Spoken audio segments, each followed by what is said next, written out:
it looks good. I'm in there, and it says 20, starting 26 minutes or whatever. But, I always enter anonymously, so you don't have to go through the whole, people are gonna be a little late because they're like trying to log in and. Yeah. Keys. It's like you can go in through Facebook, through Google, but then I think it makes you do it a password and, whatever.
I'm freaking out a little bit. It's not my one either. What's wrong? It's not letting me into my own. Like if I'm here, I am signed in. Mm-hmm. If I enter the screening, Mm-hmm. it's just got me as somebody else who's waiting for the screening to start. I don't have control over it. Well, what is it that you're going to control? Yeah, it has a screen where you decide when it goes live and when you do all this stuff. Okay, so can you go back to the, So okay, so, I'm the moderator. okay.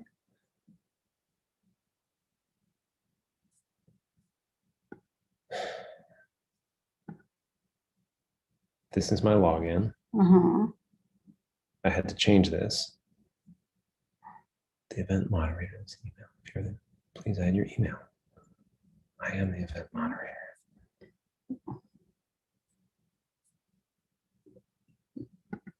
I mean, I can create a new one right now, but then No, we can't do that. What are you talking about?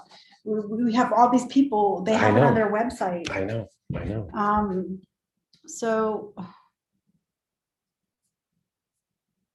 So the film is uploaded and everything? Yeah, it's all ready to go. Okay. So maybe it will just start? No, I've done this in a test. Okay. It looks different. Like if Okay, I go that's the and test. Oh, it looks different. Okay. like it should give me a thing to like start screening. Why doesn't it say attendees and all of that? Because I don't seem to be here. Let's see what's different about this one. What's different about this one? So it doesn't list a moderator.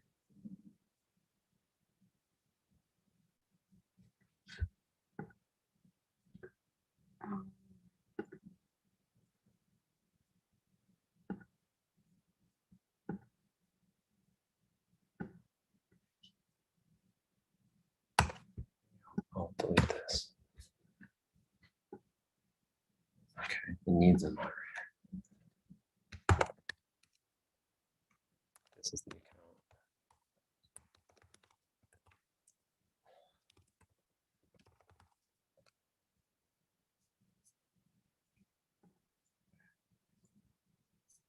Need this.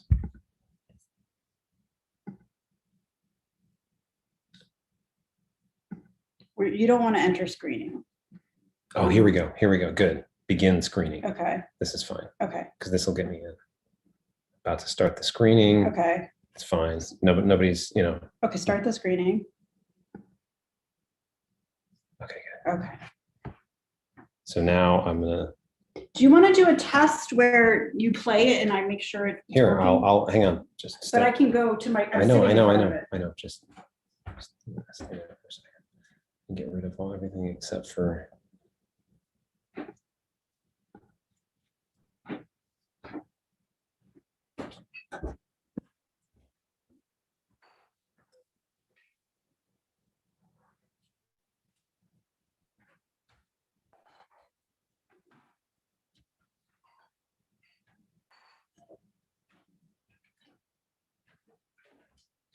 Where is it? Where?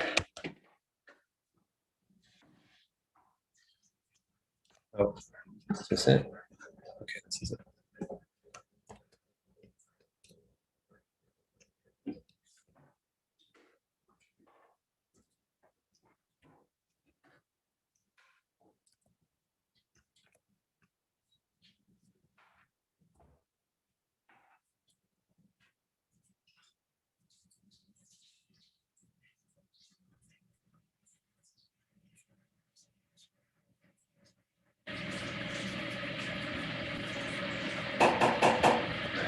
God, where is mine?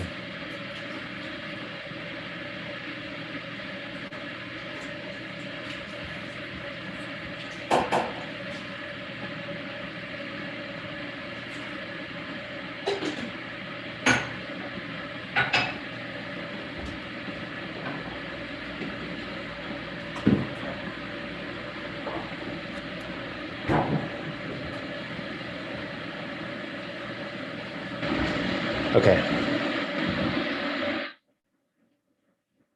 So now I need to get off of this. What? This is what the screening looks like. Okay. So I'm gonna. Oh, because you're on Zoom right now. Yeah. So you should now go. You're gonna go get on Zoom, right? What? You want me to go? Yeah. Go make sure this. Yeah.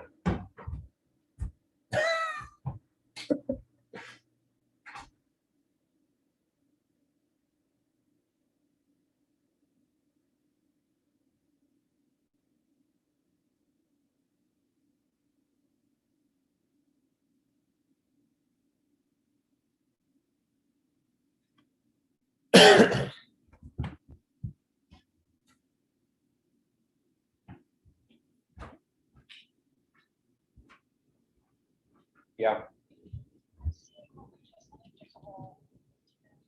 I know, but you got to get on Zoom. Yeah.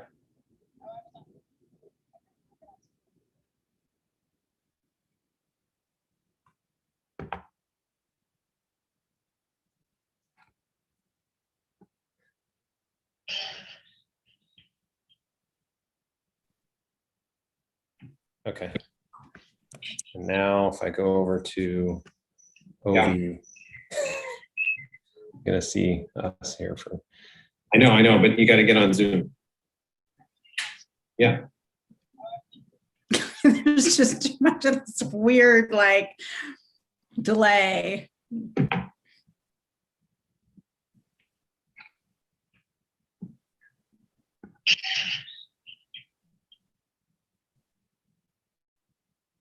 Okay.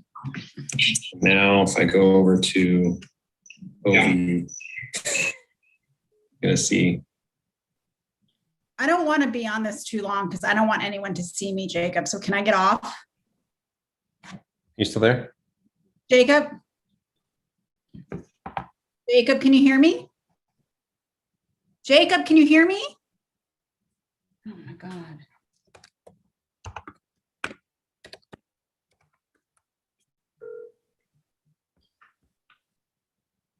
Hey.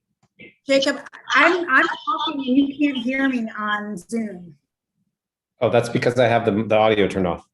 Oh, okay. It just creates a crazy. I think we need to get off of Zoom right now because we're going to be where people in 5 minutes, people are going to see us here. So I'm not, no, they're not. Cause I have it turned, I tested it, but now I have it turned off. I won't turn on the live stream of Zoom until we're all ready to go. I'm getting off anyway. Okay.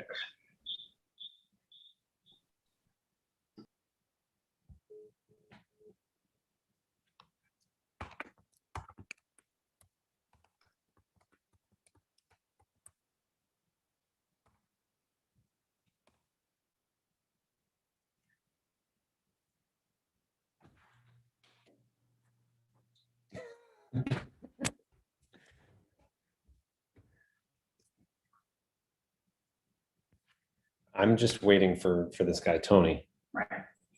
So that I can talk to him and figure out how I can tell him when to start. Right.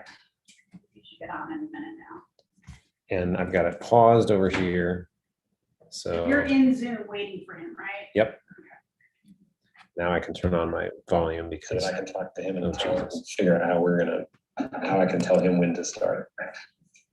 Get on in a minute now. And I've got it paused over.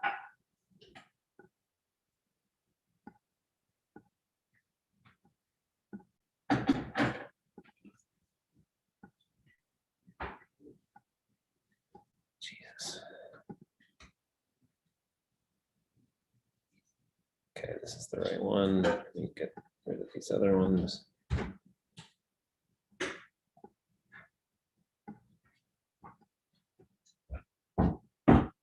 Jeez, 2 at once.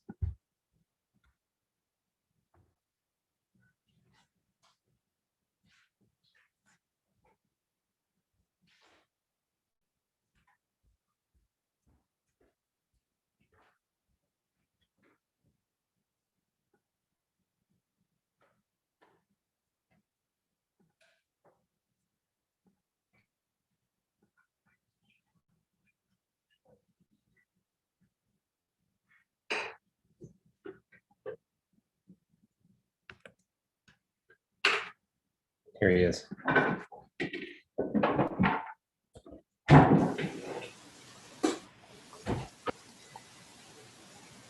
Hey, we're in. Can you hear me? Hey, Tony, how are you? Hi, Jacob.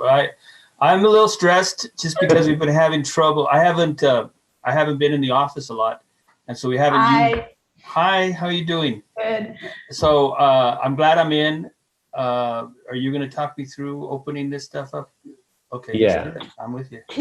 Is there a way to put down a blind in the back or change the angle so it's No, not? I can move around a little. I got the camera here. I can move myself. Yeah, that's better. That's much better. I can move myself over here. That looks pretty good to me. Yeah. Yeah, Cool. I can see him just fine. So I'm Lisa. I'm the director. This Hi, is Lisa. Jacob. How do I pronounce your last name? Malamat. Okay. I just wanted to make sure. Don't be too nervous. Just say whatever. It's fine. Okay. It's difficult. But I'll let you guys talk, and then I'll see you in about an hour or so. Okay. Okay. So basically, what we're obviously on a Zoom link, and essentially this gets funneled over to this to the platform where everybody else sees it. So they see it through that website, not directly on Zoom. So the only complicated thing here is that there's about a 30-second delay in between the time when anything that happens on this Zoom link occurs and when it actually shows up, through that website. So we just have to figure out how I guess I'll just, I think if you just stay on like this, I can keep you posted on how many people have arrived, et cetera. Or, like you can, I'm trying to think how we can do this. You can, you can just be there starting now, except that nobody can, the problem is like nobody else is going to be able to interact with you. You're just going to be doing a one-way communication, like, introducing the film. So it seems like the first option was just to stay on here. Well, I made that a lot more confusing than it has to be. I think, yeah, you just stay on here. And I think what I'll do is as soon as I see that we have, I don't know, maybe at a few minutes after the hour, I'll basically just come here and say, go ahead and start. And at that point, I'll switch on the live feed, and then you'll, and then 30 seconds later, you'll show up and they'll see what you're doing. Okay, just an FYI. So we're a theater company. So if you give me direction and you give me cues, I can follow them and I can do them. You come in and you say, you're on in 10, start counting now. I will count 10 seconds down, and then I will start. If you tell me 5 seconds to wrap up or 5 minutes to wrap up, any of those things, I will implement them because we do know how to do that. Excellent. Okay, this is our first time using this particular platform, so I think we've got it all set. But so I don't have to do anything but what you tell me to do. Exactly. And so what you're going to do? When we come back on, you're going to give me some kind of countdown. Well, when we come back on, there's going to be you plus like 3 other people on it. So, but it comes to me first, right? Well, no, it's going to be a Zoom. No, you'll all be on the Zoom together, and then I will give the group a collective signal, and then I'll give you a signal, and we will all have conferred by then, so that you do the same thing, except that everybody else is also on there. So you'll be the first one to speak, and from that point, you guys just do it as you just start the discussion, and that'll be at about 80 minutes after you conclude your intro, because that's how long the movie is. So it'll come to us after the movie, and we'll all be on. Yep. And then we talk. So I understood that I was going to moderate, so that's why I was acting as if I was going to moderate. You will. You okay, can. So it'll come to me. It's just that I have to give you the cue. That's all. I will follow your cue, sir. Okay. As best as I. Well, no, I will. We're used to doing that. You say go now, we go. Yeah. That make it. Yeah. It should be good. So let me. I trust you, and so you can trust that I will follow. That's Excellent. not a new thing for us. Great. I'm just gonna check over here. Okay, nobody's here yet. That's okay. We got 5 minutes till. And yeah, we're good.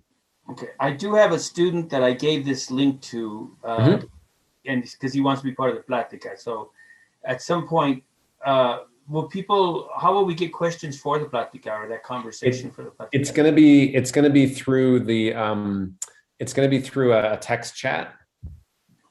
And I will basically have to, I think I'll have to be part of it also, so that I will kind of, I'll just find you can say, hey, do we have any questions? And then We'll do that. I'll just. Are you able to chat on this? I don't see the chat thing.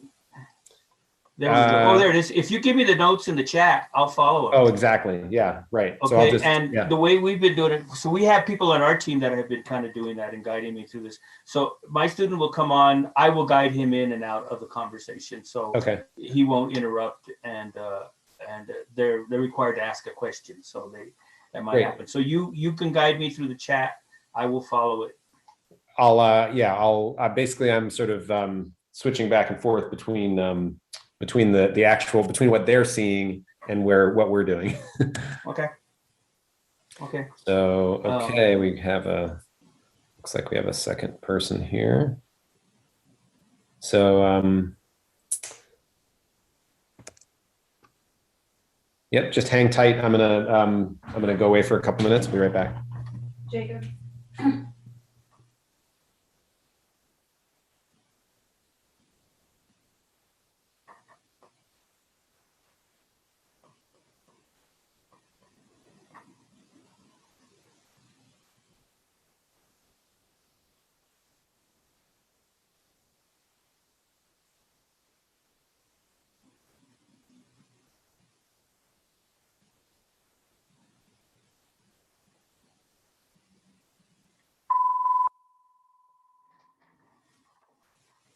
Hello, Teatro.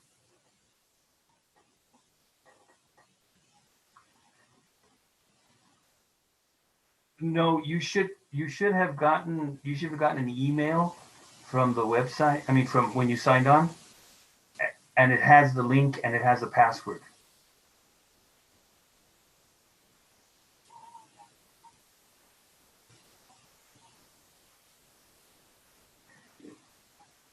So you got the email. You have an email that says that. Scroll down a little bit to the second. There's more. Right.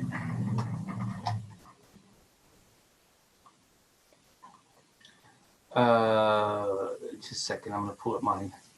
It says Ovation customer service, right? And then it says, so it goes right through that. And you're right. That doesn't say what we wanted to say. Wait. No, there's a paragraph. Okay, so there's a paragraph between our logo. You see the logo? And then the logo, and then it says, thank you for signing in. The festival will go live, and the next paragraph you can access the link. So you click that, and then you should copy the XIFF 2021. All right? Okay, bye.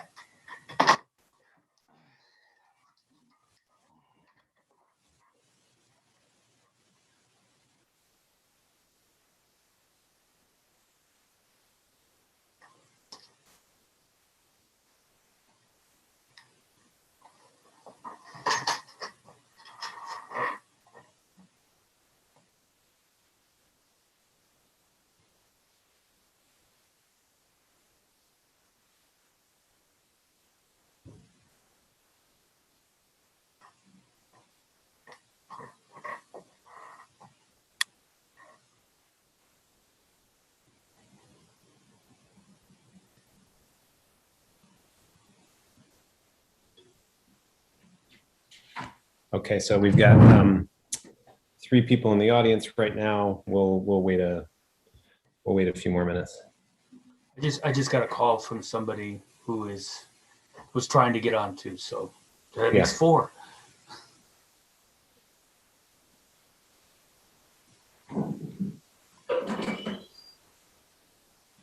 There we go.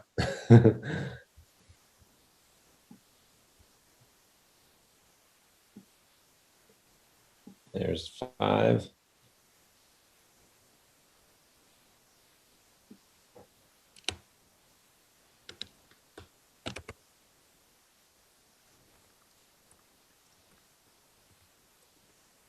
And you are.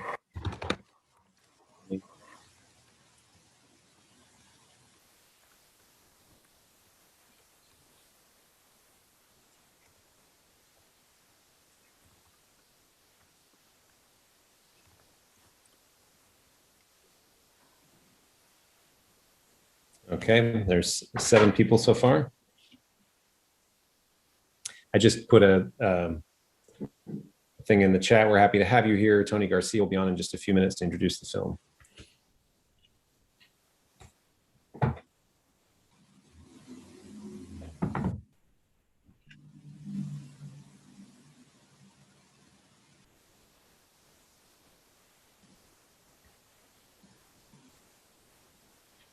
Okay, one more joined. We got 8. Someone just liked my message. I think it's 12:02, so let's give probably a couple more minutes. I'm just gonna text Lisa.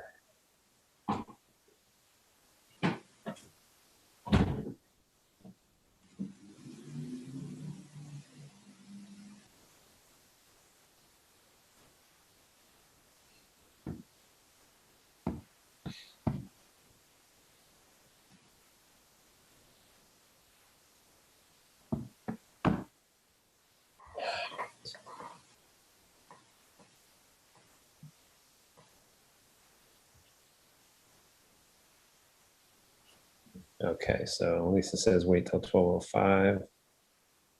So that's 2 minutes from now. T minus 2 minutes. Okay.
All right, we just had one more person join.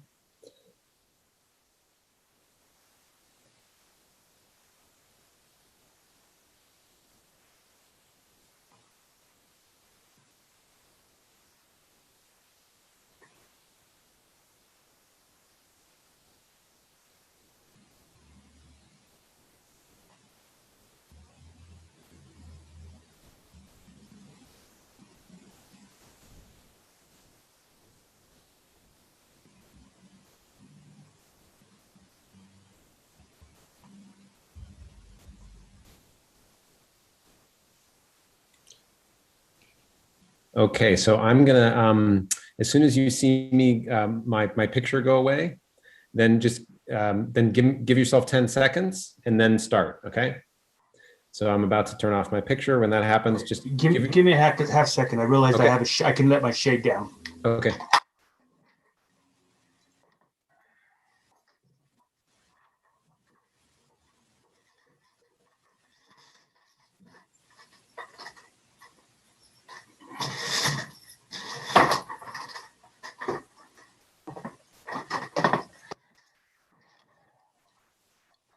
Okay, Okay. that didn't make any difference. All right. Okay. So as soon as you see me go away, then just give yourself a 10-second countdown and then just go. Okay. Okay. All right.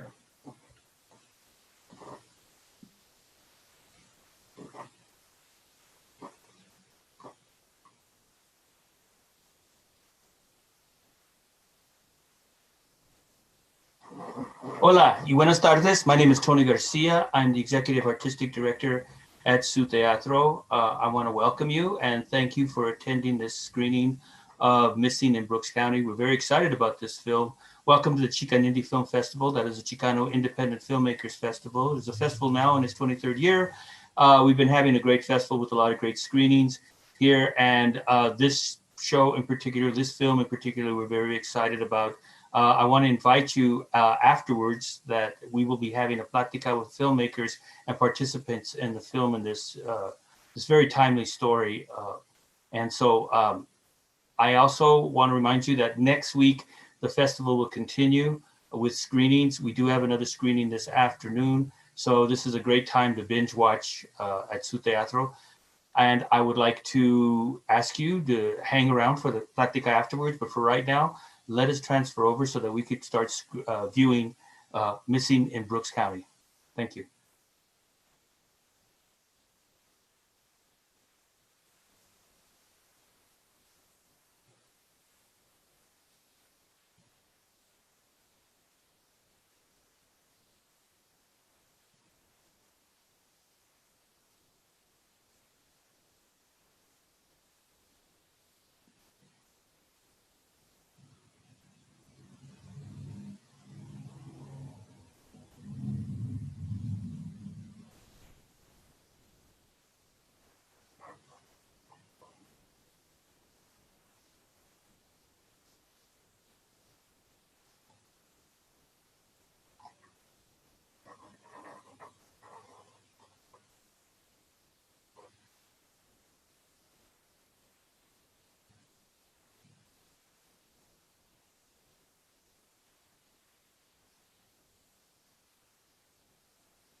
Hey, Yes. hang on. I gotta make it so I can hear you again. Oh, I think I didn't mute myself. Oh, you muted me. Just a second. Okay, I think we're good now. Okay, so they're screening now. They're screening the film. Yeah. The So film if is I want to see it, I need to go over to that other platform. Yeah. Okay, I didn't understand that, but I'll do that now. Okay, and then come back in about 70 minutes or so. So should I disconnect and start all over, or just leave it open? Just leave it open. Okay, then that's what I'll try and do. Okay. All right, Jeff. I mean, Jeff. Okay. Jacob. Sorry. Yeah, you can turn off that. You can click stop video, but just leave the stream open. Okay, we'll do that.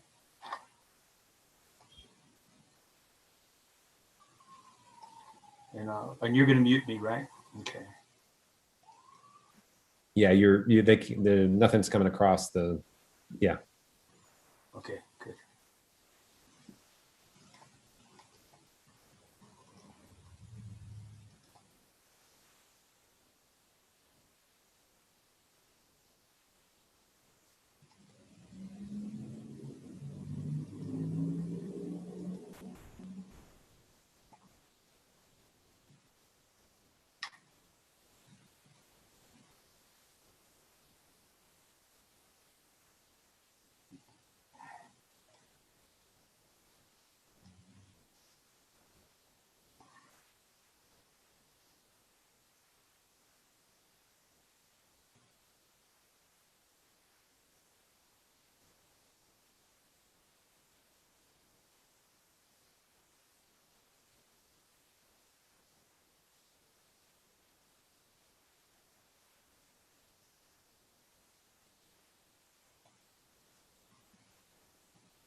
Hi. Okay, so I did the opening part. I'm on the Zoom call, but I cannot watch the film on the Zoom call. I need to do it separately.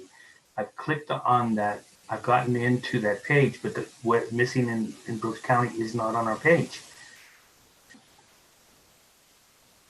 Where is the OV link? They emailed it to who? It's now there's a link that was for the Zoom. Is there another link? Okay, thank you.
Yeah.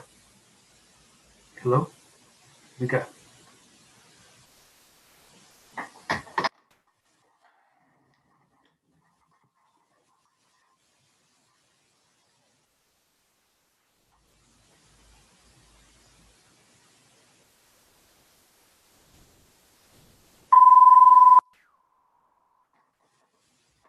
Hello. Yes. You called and then I could hear you and then you hung up. Anyway, what do you need, honey? I'm in. I just sent you an email. You know, I don't ever remember getting that link, but maybe I did. All right, good. I'll talk to you later.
Hi, Molly. Hi, how are you? I'm good. Good.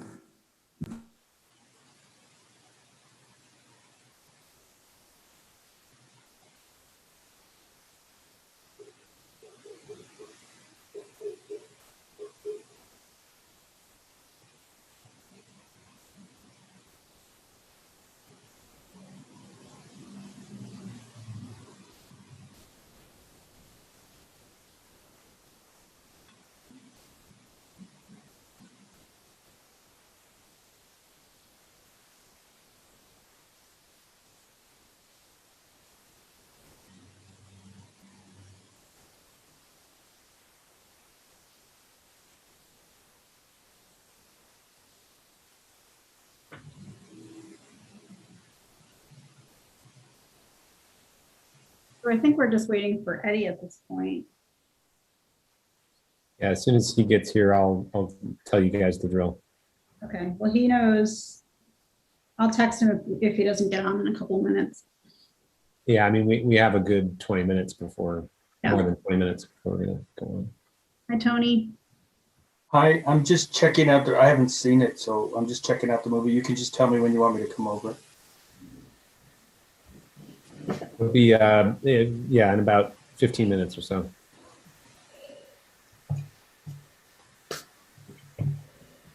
You mean I'm not going to be able to see the end? As long as you know, I mean, you know the drill, so why don't you watch the end and then. Well, there are 3 minutes of credits. Yeah, so- I'll come over Yeah. as soon as the credits start. Yeah, exactly. Great. Okay. Hi, Tony. Jeff. Nice to meet you.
How we doing there, Tony? He's watching the film. Oh, okay. He hadn't seen the film before. Hey Eddie, no, long time no see. Although I'm not sure Zoom counts. It counts. It counts. All right. Yeah.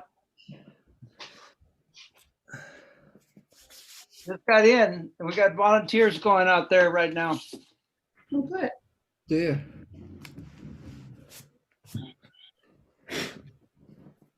I ran into Mr. Cage yesterday.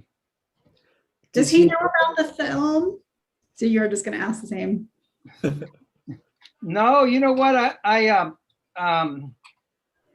I was finishing up and I ran into somebody that was crossing the road and he ran away from us, and he was just close to water. So I didn't have the old truck to try to plow through there to try to see if I can help. But the person was actually seemed fairly young and over, and he took off running, jogging, not running, but jogging. So it's kind of weird because I think it was 2 weeks ago I had done the cage. We did drop about 25, 30 gallons of water and, it in some spots. So what Eddie, else? we had a question though about Border Patrol or the beacons, the emergency beacons, Eddie. Is there water at the emergency beacons or is there just no? In reality, my prototype water station is better than that beacon, to some degree. But the beacon only has a button that generates I think a GPS But there's no water. There's Are no they water. still strapping a cooler to those like they did on some of the original ones? No, I mean it's impossible for them to keep up with that. Right. Right. Okay.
I'll be right back.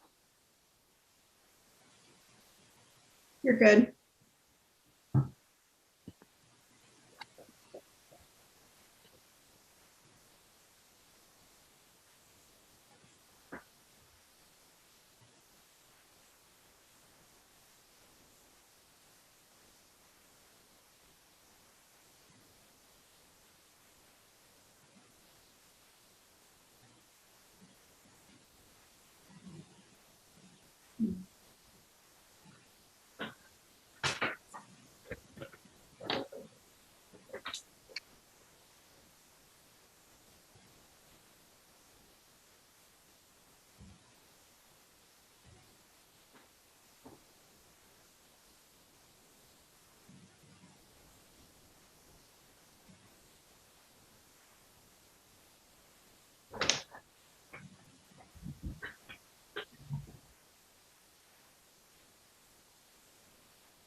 Hi, Lisa and Jeffrey. My name's Mika. Can you hear me? Okay. Yes. And I'm at Teatro. So our plan is for the next, when the movie ends, I know that your guy whose name I knew a minute ago, Jacob, that guy, I hear you're doing great work. So we're not worried about any of those pieces. So when it ends, Molly will come on his cue and just kind of segue us to making our Chica and Indie announcements. And Molly will talk, and then Felicia, who's here too, and they'll segue us in. And Felicia will mention you both, and then she'll pass it on to Tony, and he will have you guys introduce yourself and start the conversation. And then when we're done, we'll kind of do the outro the same way. Does that work? Yeah, that's great. So And we're gonna, the way that we have to the way that I think that'll work best is that what I'll do is I'll give everybody a cue. My picture will go dark, and then you guys need to wait about 30 seconds, and then you go, so that we don't have what we had on the way in where you saw us. So they saw me and Tony talking about how we were going to start. I may have not seen it. Anyways, So I can time the okay. do the timer for 30 seconds, and then I can say like that. Sure. And so and then Tony starts talking, or whoever's going to start. Oh, Molly starts talking. Molly starts talking. Okay. So I'll do. She can pick up the cue too. She's pretty good. Okay. We do theater. I'll do 30 Yeah, seconds. I'll do 30, and then I'll go like that, and then Molly. Okay. And also, I'm going to be, the downside of this going through that other portal is that people don't have access to write notes in the Vimeo chat, right? They're not in Vimeo. We're just a presentation of Vimeo, but they do have their own chat. And what I'm going to do is take, I'm going to take the questions that appear there, and I will put them in this chat, and I'll barge in, with my voice if I have to. But basically, I'll just kind of take that stuff and stick it over here. So yeah, and if you put that in the chat, then Felicia or Molly can intervene, and they'll add the questions. That's typically what we do. Mm-hmm. If that works for you. okay, yeah, I'll put it in the chat, and then you guys can take it however you wish. Yeah. Yeah, I'll see the note and I'll call on them so that there's a smooth transition, if that works. And we have about 8 minutes. All right. No, it's till the end of credits. Yeah, it's about 8 minutes. So Jacob, you're going to go away, and then I start the 30 seconds, right? I'll say, okay, here we go, and I'll go away, and at that point, that's 30 seconds. Yep. We'll see if we can get it right. There's someone named Lara who's here. Are you guys expecting? Yeah. Okay. Yeah. Mm-hmm.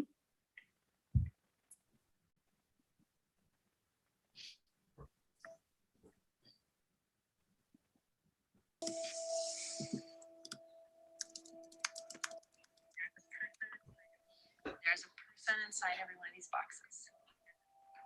Everybody in here has a family that wonders what happened to them.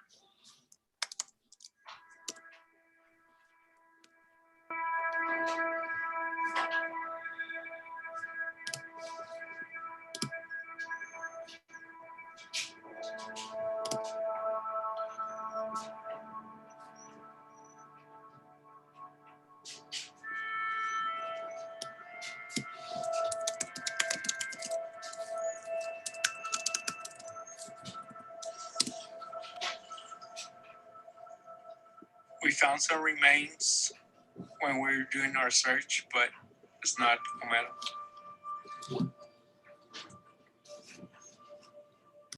So Jacob? Yeah. Everyone should know to turn down the sound on their on this the OV site if they're still on it for the Zoom. If they're, once we get to the credits.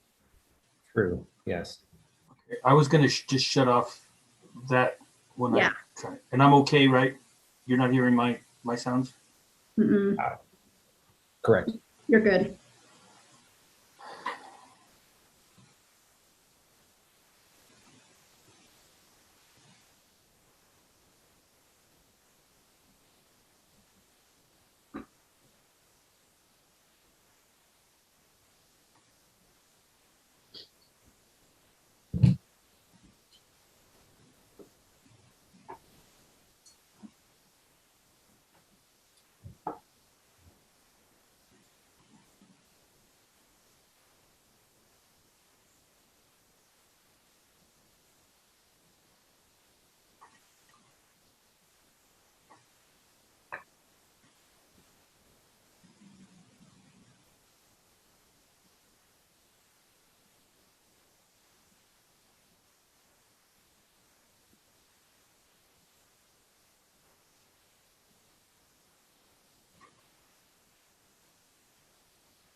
Hi, Lisa.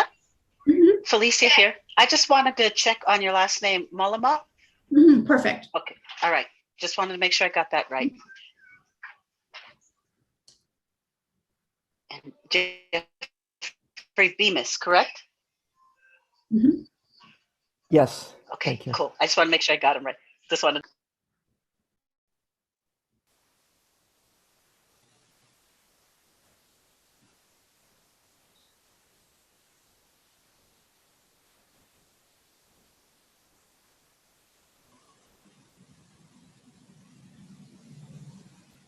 Now we're in the credits.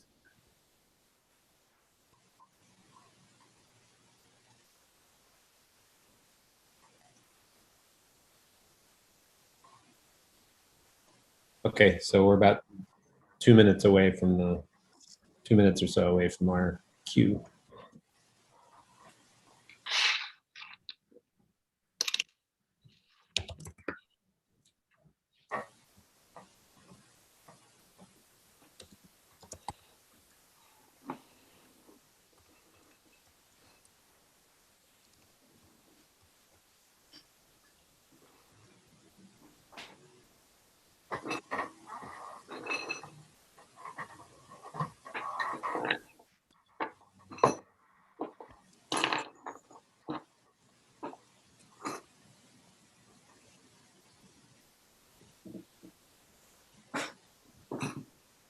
So as we go through the stuff, I'm going to try to kind of moderate. I think you guys are going to, I don't need to do much. I think you've got a lot to say. But if there's something you want particularly, maybe it might make it easier if you just give me a little bit of wave, and then I could cue it or line it up. Because one of the problems we have is if people talking simultaneously, it gets a little confusing. So kind of like this classroom. I am a teacher, but yeah, you do that, or just give me a wave or something so that I know you would like to interject rather than kind of like we all kind of get ready to anticipate each other's stuff. This just makes it a little bit smoother if that works okay for you.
Okay, so 30 seconds from, just a second, 30 seconds from now.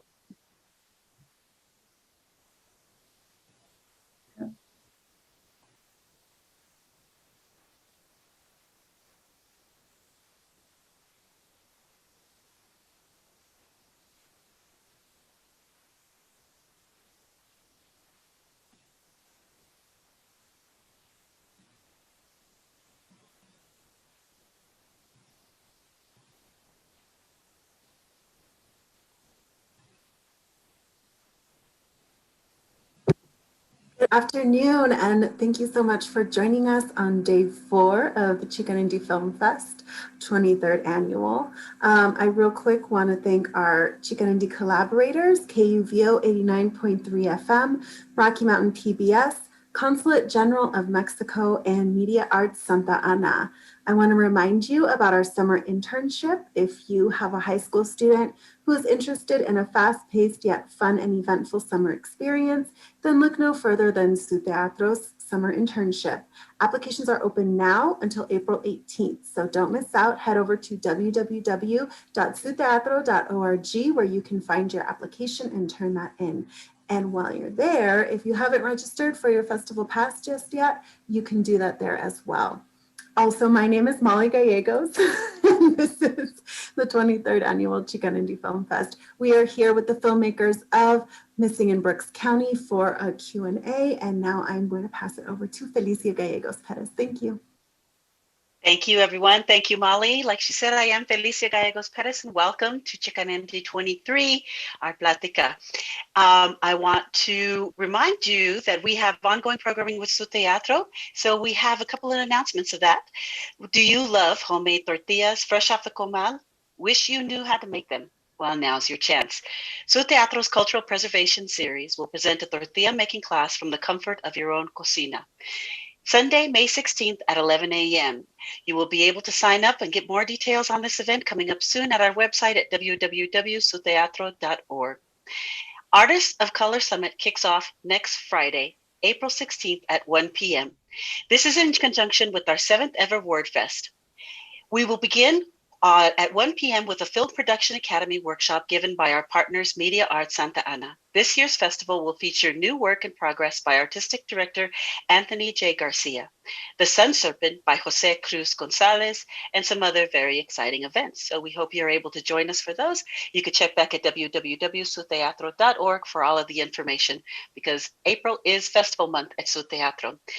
I would like to thank our guests for joining us today. We have in our presence filmmakers Jeffrey Bemis and Lisa Malamont and Eddie Canales from the South Texas Human Rights Center to speak to us about this film that they have done and as part of our Film Fest.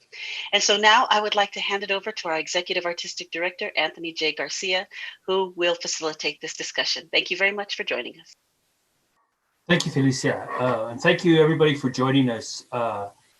It's a pretty profound moment, I think, that we experienced today. And it's really an interesting place for us to be within the whole course of the festival. Felicia was talking about Tex-Mex, truly Tex-Mex. I always butcher the names.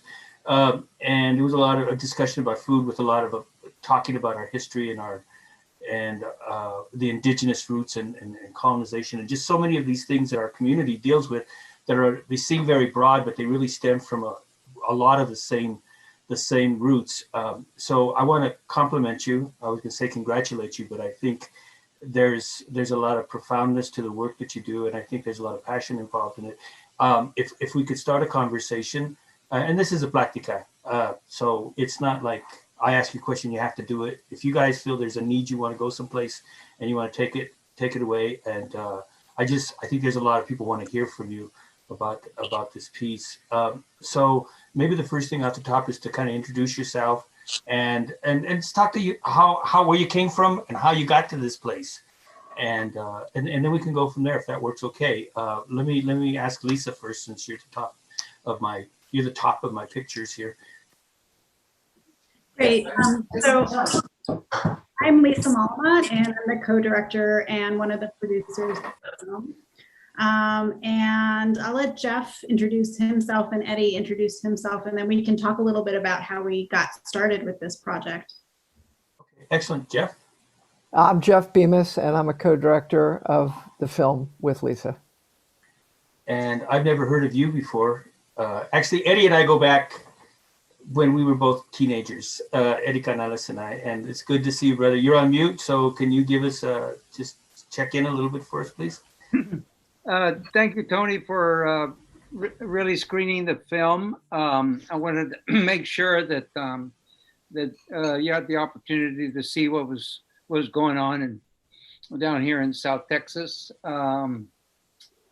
As when Jeff and Lisa first came into Falfurrias, the center was just getting going. I mean, so it really reflects a beginning of the South Texas Human Rights Center and the effort regarding the mission to save migrant lives and to mitigate the suffering out there that's going on. It has evolved. We've been at it for about 7 years. So I was an organizer there in Denver. I know a lot of people. I wanted to figure out the opportunity for people to see this and see the work that's the organizing that still is taking place. In my part, I'm in Corpus Christi right now. I just got in from Falfurrias. We've got some volunteers going that are doing water drops, and let me just say a couple of things that it has evolved. When I say it has evolved, we operate a missing migrants hotline. So we are fielding calls all the time from people that, from families who are searching for their loved one. So those are an aspect in terms of our investigations, our effort to try to help people, kind of find out where their loved ones are at, and where they're pre-COVID, they were in detention, and now it's a different situation. And then we do a lot of forensic work as part of the Forensic Border Coalition. And it has evolved in terms of, exhumations, identification, repatriation for families and stuff. So it's fledgling. We've had some staff, now we've got less staff, but at the same time, we're still being, successful in the effort of trying to, save migrant lives, but also, help families. And that's what it's all about, really helping the families.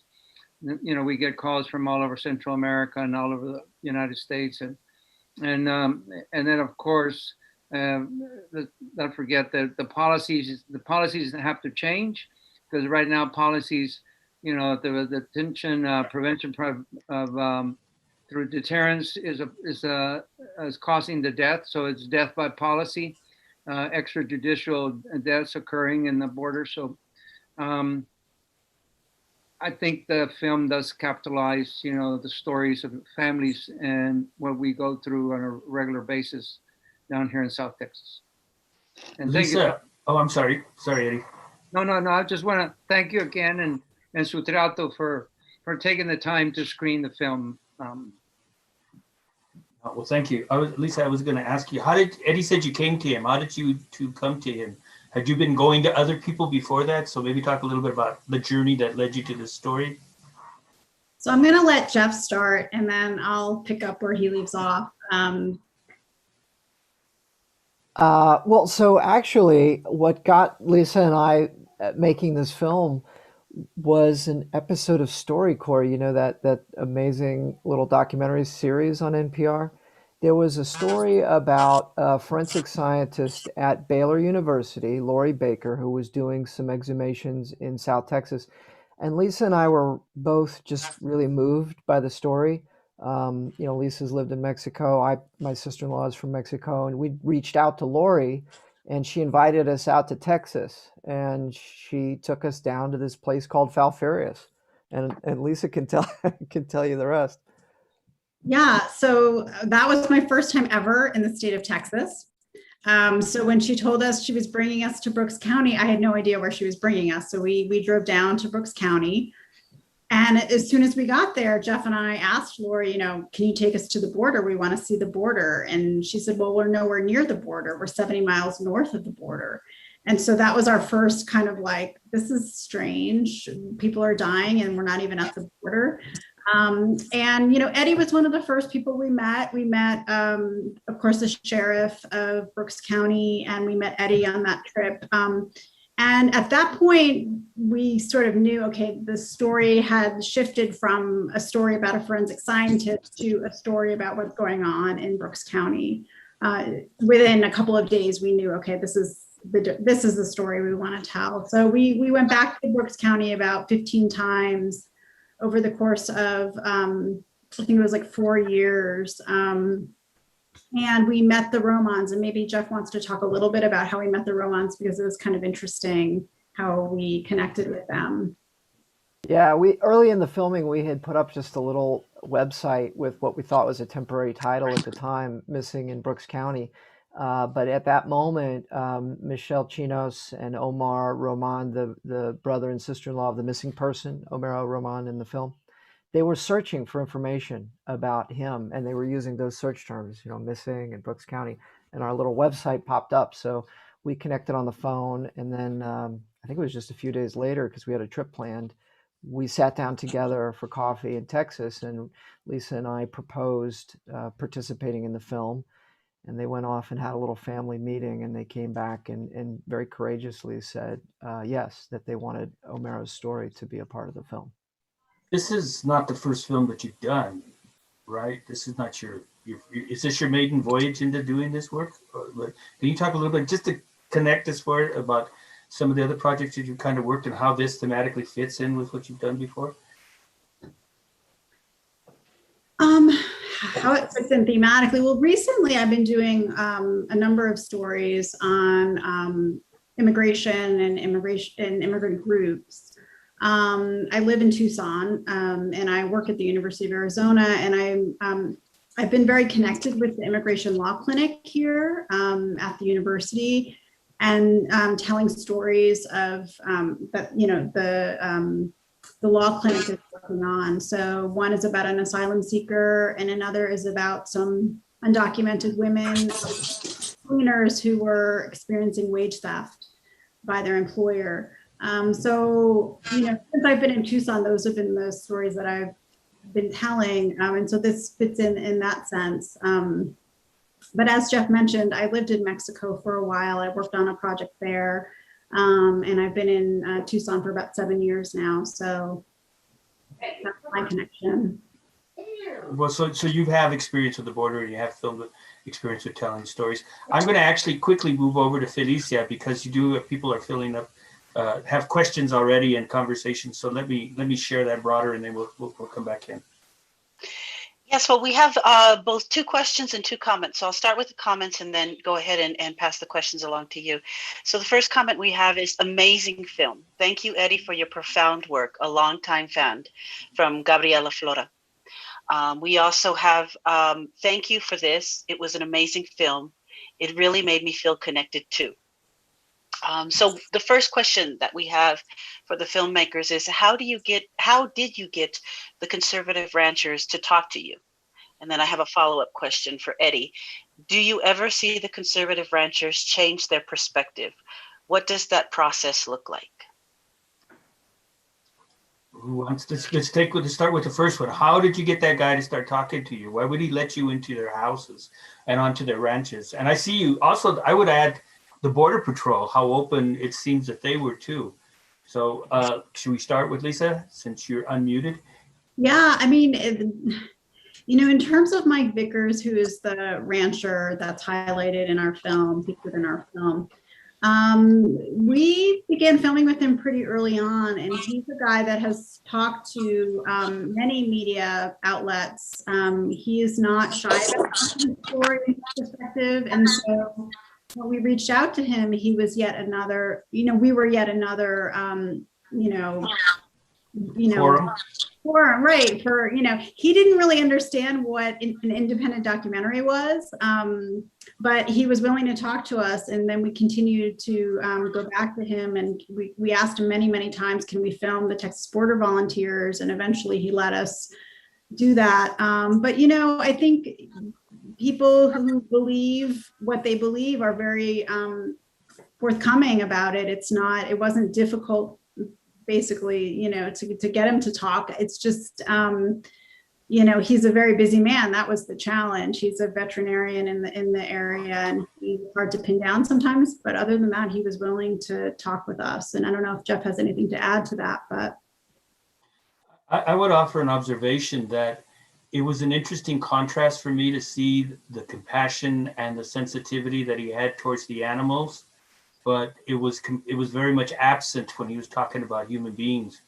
And I thought that was a profound counterposing that you did, counterpuntal, if you will, the point that you're making, that we see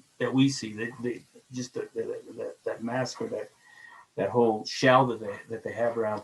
So Eddie, have you ever seen any of these guys soften? It seems like you went from one place to seven, right? Seven ranches that let you, if I have the numbers correct. I mean, I know you can be pretty persuasive.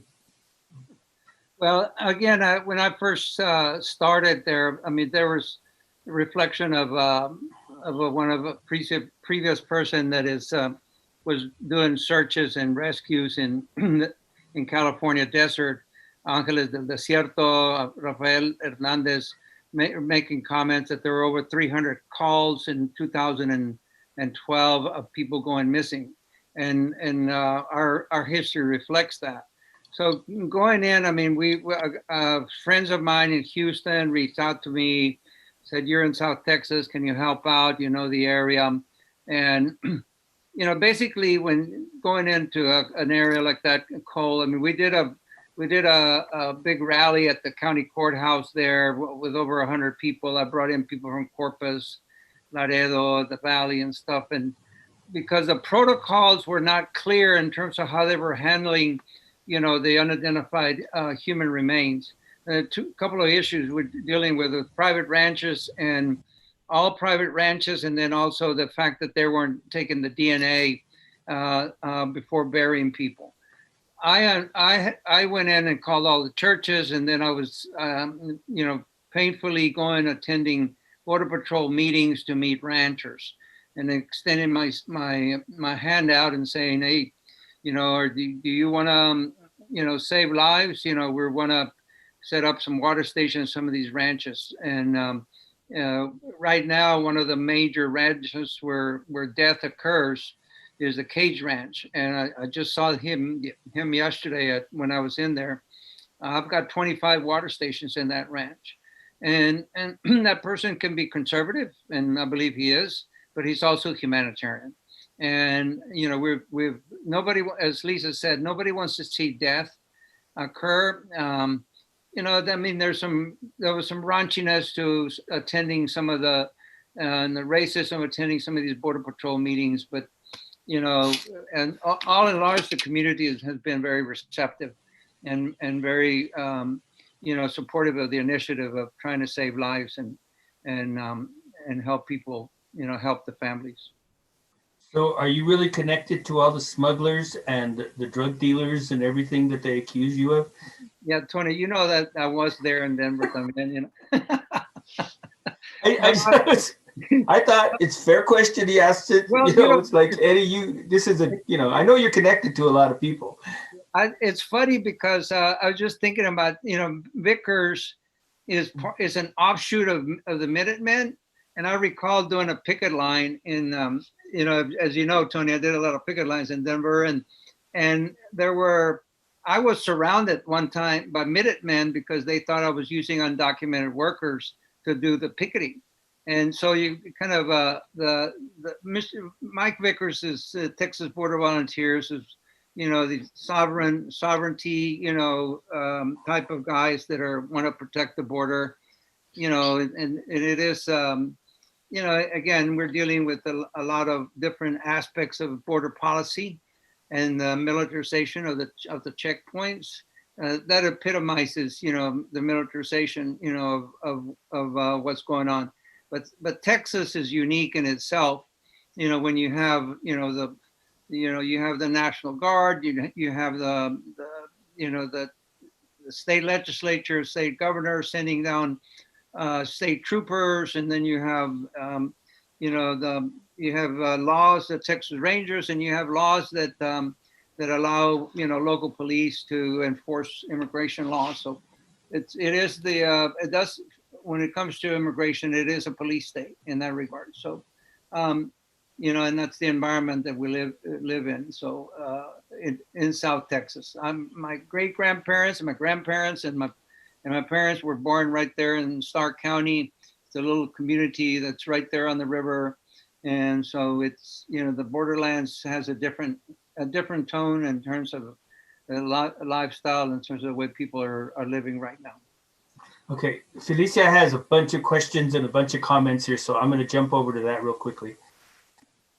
Yes, I have a couple of comments from Ted. I believe probably Ted Wolverton, one of our very consistent and engaged attendees. He has two comments. This evokes memories of the Hannigan Ranchers near Agua Prieta 40 years ago. The subject is overwhelming. Profound thanks to Mr. Canales for your passion and humanity. Also from Ted, the story is the same in Cochise, Pima, and Yuma counties, all along the dangerous routes along the whole border. I do have one more comment from another person here. Thank you, Eddie, for your continued work and compassion. Still unfathomable that these deaths continue after so many years and so little has been done to help. Good to see you again, from Adrian Benavides. So those are, we have a lot of engagement going on right now. And so I have two questions. What made you want to inform people about this subject? Was it hard working with people who had opposing views, especially when they made the comments about us being terrorists and that we are invading? Do we want to go to that question? We kind of covered it a little bit in the last question. If that's what you guys, or if anybody has an additional comment that they'd like to add to that, or would you like to move to the next one? Right? Okay, let's do that. Felicia, and what please. I'll do is I'll read these two together because there's a little overlapping in these two as well. It says, do the number of ranchers putting water on their ranches continue to increase? How does that transformation happen? Is there organizing going on with progressive ranchers to provide support and change the enforcement industrial complex? And last question, when you see people change their mind, did you see anything common amongst them? Like, did they all have something that in common that made them change their mind? Did they get any backlash changing their mind from their peers? Let me just comment that the approach to immigration remains the same. It's an enforcement only approach. So people, the ranchers, you know, interact with Border Patrol for enforcement. For, you know, these are all private ranchers, and right now it's a different situation right now in terms of people coming through the, you know, through the ranches. But it's a consistent effort by Border Patrol to use the ranchers for enforcement. But that doesn't mean that ranchers do not have water and not try to prevent deaths in that regard. So the number, you know, my parents live in Corpus Christi when I first got here, and then I was approached to go to South Texas. The number of deaths is astounding in terms of in your own backyard, in terms of how, you know, the number, you know, in terms of the border, you know, Brooks County in itself, you got over, you know, close to 900 deaths have been recorded in a decade and a half. That's those are skeletal remains and bodies that have been picked up just in Brooks County. So, and for every one that has been picked up, you know, you could easily say that there's two more out there. And this is compares, you know, you can compare the South Texas as a major graveyard to, you know, to the Mediterranean and different areas around the world in terms of how migration is taking place. So, you know, ranchers, you know, are conservative. ironically enough, Brooks County is a Democratic Party county, but there is a number of very conservative ranchers and that have sway and that have a lot of sway there, and in terms of the border patrol. You mentioned that earlier that this is a policy. These are policy issues. So obviously, so we never mentioned the name. We don't mention the name anymore. But that guy who thought he won the presidency, but he really lost, is no longer in power. And so now you have a new policy and you have a new situation. And can you comment on how that evolution is taking place in there? And it seems like a lot has happened in the last 4 months. And the film came out last year sometime. You started screening it last year? In the fall, yeah. In the fall. So what's gone on between when you screened it and what's happening now? Well, let's just say that what's changed at the border, for one, the construction of the wall has ceased. So that's one. And then, and then due process for children, and parents with children are not being separated. So that reflects, a different perspective in terms of the Biden administration. But you still have, hundreds and, people being turned back on Title 42, the expulsion policy put in place by Trump. So there's a lot of people that, single adults and males and females that are being turned back and placed back at the bridge that have legitimate asylum claims. So not quite has the resources have developed there, in terms of how you're going to deal with immigration reform. That, and I don't want any reform. In reality, I mean, I said this the other day. I was a little frustrated with, with people wanting to, and these are policy people that are, having, wanting to have an effect on Biden. We need systemic change. As you're gonna decriminalize immigration. You're gonna demilitarize the border, and you're gonna regularize workers. In terms of allowing people, the labor mobility to come back and forth. Those are very different changes in terms of the system that's in place right now. I'm not sure the Biden administration is there, and especially because the length of time for dreamers and the length of time for people, for other people in this country is too long, in terms of 8 years and 10 years. People have been here for 10, 15, 20 years, and then you're going to hold them, into a process that prolongs that aspect. So it remains to be seen. Julian Castro from Texas had the courage during the presidential elections to call for decriminalizing migration. So that's what we need to do. Well, Julian Castro also talked about, the work, I mean, the damage that our policies have done in Central America, and you and I go back far enough to know what took place in the 80s with all of the U.S. intervention taking place and the disruption that the U.S. created to those economies and the creations of these criminal cartels out of desperation, right? And the U.S.'s connection to that we've never even been getting. I mean, essentially, we're reaping what we sowed, and so, I mean, I thought that was very profound. That the first time I was hearing that come from a politician of saying we did this to them, and that's what's happening is what we created. And I have not seen many people own that. Lisa, did you want to comment? No, I just agree with you 100%. That we have to look at that and be responsible for what we created. You said it. Tony, if I may, the stories of Roman and the two families are very critical in this film. That happens every day.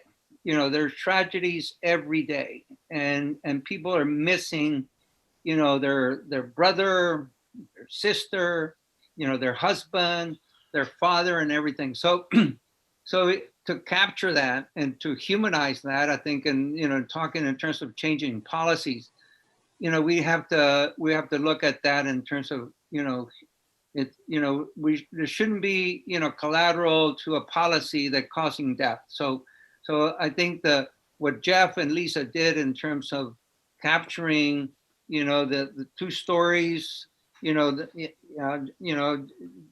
and was at the office at the center, in terms of those stories of people that were searching for their loved one. And, and there's, I have mothers who call me weekly, in terms of, in terms of them, making sure that we don't forget, our efforts, and we haven't. And, it's very difficult to deal with, in terms of some of these cases, because there's a lot of tragedies. And, for Homero and, to search for his brother. And then the other case, was really, really sad, because the young man, we found the young man and he had passed away and died, so those are the stories, and it's all about the families and how can we change those policies. There was another profound moment. I thought that several times that with these pieces of the film that you can hang on to, and kind of connecting to what you were just saying, Eddie, is there's a moment when in the car when the Border Patrol agent is saying, we stopped calling them people and we had to start calling them bodies. And your comments about dehumanization, they said it, you heard it. That's exactly what they're saying. If we do not look at them as people, again, we see the rancher placing, his compassion and his sensitivity towards an animal and his insensitivity towards a human being. And then we see the border agent saying, and he's saying it as a way of protecting himself, right? That if I start thinking of him as people, I can't do it. And that's a history that's part of our, that's part of our past, which is, is embedded in racism. And we know that under that other guy's policy stuff, there was a lot of conversation about the fact that the people that were coming over were not white enough, that bluntly spoken. Now, one of the things, I have had conversations with Latinos for coming from the border, Chicanos, Mexicanos, and who are living there, and their animosity towards their own brethren there is also kind of significant and interesting to observe as well. Yeah, didn't sound like a question, but it's kind of an observation in there. Jeff, do you want to add to that at all, or? I agree with everything. It's just such a heartbreaking situation. Lisa and I felt that if lawmakers could meet the families of the missing, they would feel differently about the policies they're creating. So the hope was maybe the film could somehow be a little bit of a stand-in for them to do that, to meet them. I hope that it turns out that they will see, some of them will see the film. Lisa and I we're training with a very accomplished impact producer to try to, run an impact campaign with the film. And the idea is to sort of take a top-down approach with decision makers, because the one thing that a film can do is it can deliver an emotional experience. And so we're hoping, along with the work that Eddie and a lot of others are doing, perhaps the film can help at least create the will for lawmakers to meet some of these families so that they can understand the impact that their policies are having. But it was interesting. The other day we were having a meeting. Eddie was there with, a top border policy person from the ACLU, and he was surprised after seeing the film how great the problem is. So he didn't realize the extent of the numbers, because the Border Patrol numbers are much smaller than the actual numbers if you look at the fact that so many people are still missing on these huge ranches where people just are never found. So even someone who's been, working in this for years and years and is, considers himself to be very knowledgeable about this topic was surprised at the extent of this crisis. Right. Well, you also did, I think, the aspect of people being buried in unmarked graves and being put in graves where there's not even any kind of recognition is also part of that dehumanization piece. And I think when that happens, we all get numb to it. I think there's also this level of okay, what do we do? I think Eddie's really great about laying out, stop treating people like criminals, understand that this is human beings that we're dealing with, and stop and take away the militarization. And I mean, those are really concrete and not really complex kind of ways of approaching it. But I have to tell you, we're watching it. I keep going, well, what are we going to do? How are we going to fix this? Eddie, you talked about it, and you may not have used this word, but it's like your last hurrah.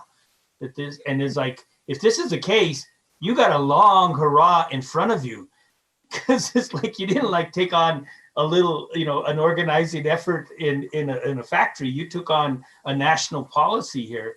And I appreciate that about you being a big thinker and a passionate. And I figure if anybody can kick that ass, it's you. But how are we moving through these steps? I had that frustration as I'm watching this thing of going, okay, what do we do? What do we do? Do we just start sending a bunch of money to Eddie, which I think is not a bad idea. Mm-hmm. And I think that should be part of the conversation as well. But beyond that, how do we move forward? How does your hurrah go, Eddie? Well, again, for just this year, believe it or not, we had a bill that was passed in Congress, and it's something that we started 6-7 years ago, and we had a discussion about that. Is human remains and the missing act that gave it a little bit of more attention when actually Kamala Harris and the state senator of Texas sponsored the bill, and the Senate side it went through. So it's but the importance of the bill, I mean, it's gonna be a grant program, and we kind of think that the money will not be sufficient to get down to the groups that the NGOs and the groups like the Operation Identification, who I work with on a daily basis, out of Texas State, but it does recognize for the first time that there is a humanitarian crisis, and in Congress, with that piece of legislation. So, we've had, in Brooks County, there was the policy, the advocacy of the center changed the practice so that they began taking DNA, and we started moving the bodies to a medical examiner system. But still, I mean, now in the Valley, they want to privatize everything. So those forensic protocols are not there. They're not quite there. And and I think the Forensic Border Coalition, which is the South Texas Human Rights Center, the Argentine Forensic Anthropology Team, which is international known, out of Buenos Aires, and have an office in Mexico City, and then you have the Calibri Center for Human Rights out of Tucson, along with Texas State, Operation Identification, the Forensic Anthropology Center of Texas State. We've got a lot of work to do on that end of it, on the forensic end of it, and the protocols. So, we've got, some allies, we'll see, how that develops over the next, couple of years. Legislative session is going to end there in May. They're more concerned about stopping people from voting than anything else. So, one of the most important things is we're trying to cross-reference family reference samples from taken in international, from El Salvador and Honduras, and we were in constant negotiations with the FBI to cross-reference those reference samples which is what is in CODIS now. And finally, we had to go to the Inter-American Commission on Human Rights, and we're fixing there's a pilot that's coming up to be able to do large scale identifications, because I think if that was the case, there would be really a lot of identification and a lot of families and closure for a lot of families. So that's one of the most important things, is try to close the gap for people in terms of closure, to where, their DNA is matched in that respect. So we need forensic pathologists. Anybody hanging around there in in Colorado? You know what? You never know. You never know what you ask for, right? Yeah. Felicia has some more comments and some more questions, so let me ask her to respond. Yes, I have this one question. With numbers that are accurate, like you said, with numbers that are not accurate, like you said, do you think things will stay the same because people might not see it as an issue because the numbers aren't big enough? Jeff, you remember the last question, one of the last questions you asked me about the total number and using that over, 20,000. If the number, 7,000 or 8,000 that are official, recovered bodies. If you easily, like I mentioned earlier, if you add 2 more to that are still missing and not recovered, you're talking about over 20,000 people, 23,000 people, over the last year and a half, as the last decade and a half. That's over only the last decade and a half. And there are, different international organizations, IOM and, different groups that are trying to ascertain a real number in terms of the number of migrant deaths. I don't know if it's going to have any impact, but we'll see. In terms of this next three years, we're finishing the first 100 days, and we'll see what happens. And in terms of some really, really, real changes in terms of policy questions. Lisa, did you have more?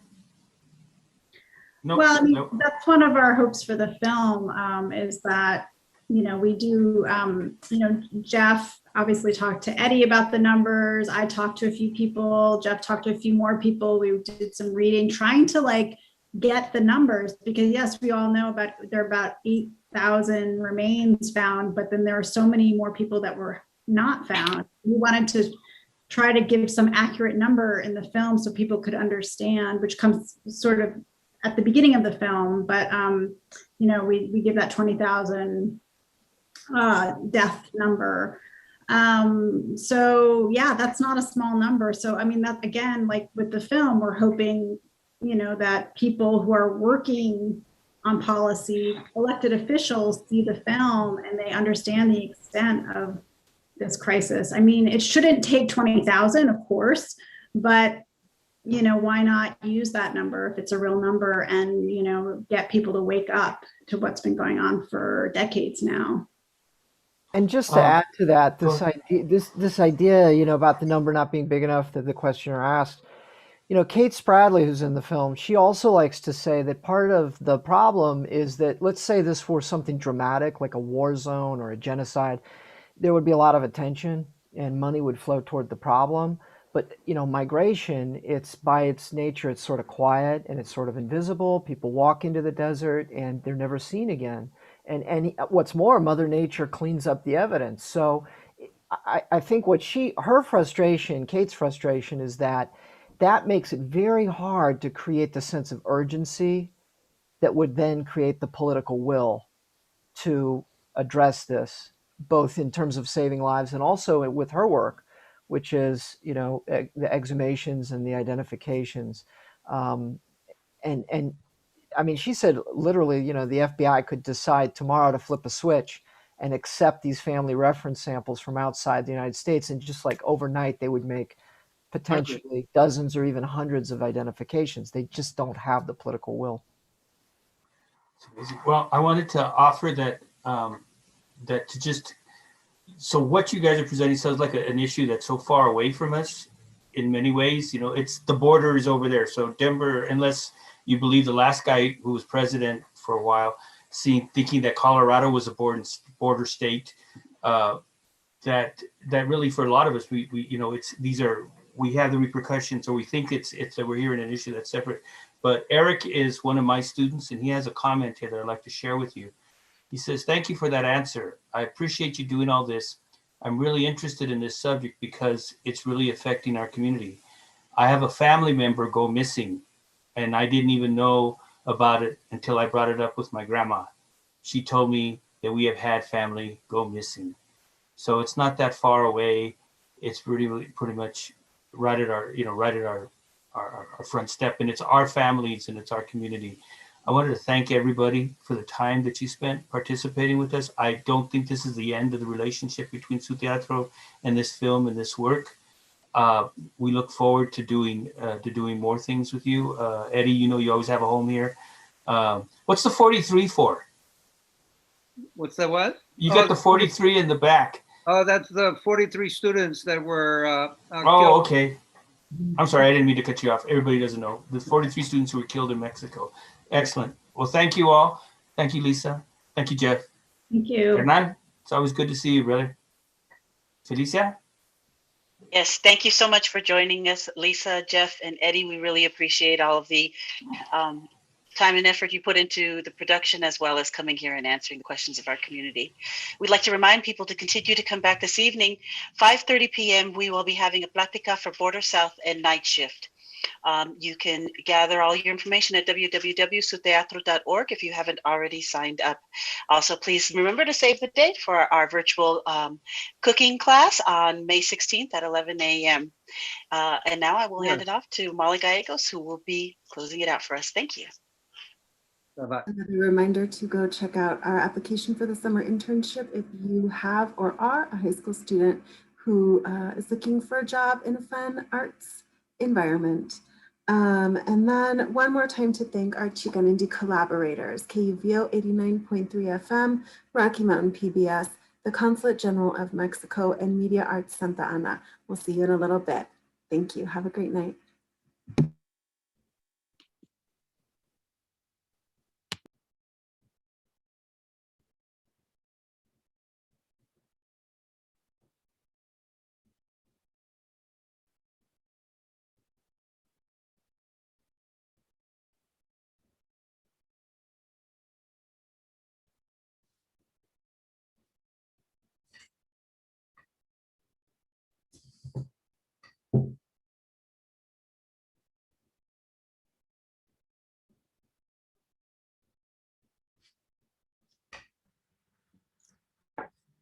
Hey, you guys. I've just it's been cut off on the stream there. That was great. Thank you so much for having us. Thank you for lending us your. Oh, hang on. Damn it, I can't hear you. Oh. I'm muted. That's my problem. Go ahead. We lost Eddie, I was going to say. So this is what I had to do in order to do this. I had to find a way to mute Vimeo so that I could listen through there. Just a second. You guys were our guinea pigs. Now I can hear you. Because we had never done this kind of screening before. So you guys let us figure out the whole system, which was like overly complicated. Like, I don't know why it is, but in any case, we figured it out. The film played really smoothly in OV. So that was great. Yeah, we would have done this as just a Zoom thing, but one of the co-production, they're very concerned about security, so this is this more secure platform. But I think everybody got to put their stuff in the chat. You guys were great. It was yeah, so thank you. Yeah, the only thing we didn't do in the chat was I forgot to tell you to put the South Texas Human Rights Center donate. Shit, that was the last. I was gonna say that. Mika put it up. Somebody put it in on their own. Yeah. But I was going to circle back to it, and I forgot as we were wrapping. I know, I know. That I was the always, last I thing I was always gonna try to say. bring it up myself and I forgot to, so. Ted put it in about 15, 20 minutes ago. So. Yeah, but I would have done a pitch about send some money right now. And so I. Although someone kind of said did, it, Tony. we're You all said like, it. yes, Tony said it. yeah, No, you haven't seen me hustle money. okay. We can learn a thing or two. I know, I'm like, you could work for our film. Well, I work for Teatro. They own a lot of me. Is that correct, ladies? It's like he doesn't get to go very far. You did a great job, you two. They're pretty good at this, man, at wrangling this all together and such. Well, thank you, Molly, for all your patience over the months, weeks, whatever it's been. It feels like it's been years. No, it was easy. It's fun. How many screenings have you guys had so far?